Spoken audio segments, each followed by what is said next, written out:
Well, this week's Bushel Up coming to you from our Aurora field again. Grab some soybeans out of Central City so we can talk about corn and soybeans. When we look at corn, obviously we're in the earlier planted corn. We're into that dough stage. Some guys are concerned about a little early dent. Don't get overly concerned about that. That's not a sign to run up. We've seen that a little bit in the past. That corn's still bulking up.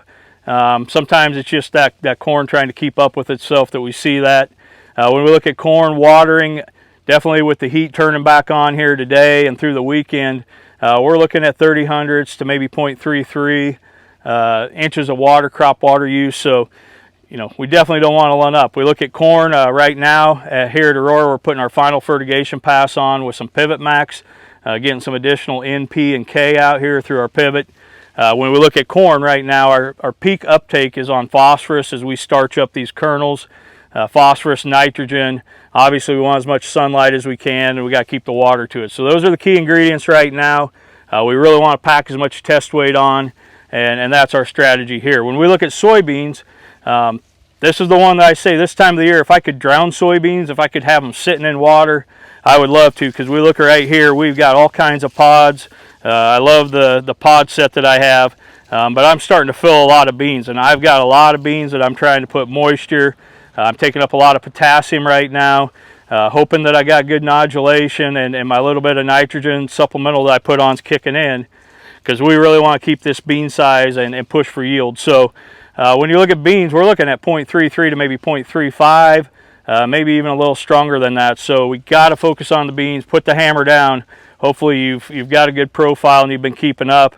But right now the pivots don't shut off on the soybeans in my book. So that's our management strategy right here. We'll put a little bit of foliar treatments again on the soybeans here late, just to try and help hold some pods. Something we do when we talk about a 90 to 100 bushel yield environment, which is what we're looking at when I evaluate pods here. I feel good about these soybeans.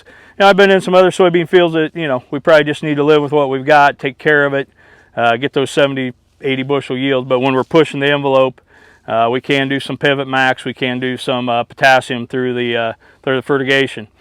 Final note, you know, always be evaluating your fields. If you've got white mold, different issues popping up, please be aware of those. I am seeing some nitrogen deficiency in some corn where maybe we got a little bit of rain, a little too much rain, lighter soils, maybe our nitrogen was out way early. So be watching for firing. Depending on the stage of your crop, an incline treatment could be warranted just to try and bridge the gap a little bit here and get us closer to the finish line. Finally, we look forward to seeing you all after Labor Day weekend. We've got the dates out and the registrations out for Owners Acres tours.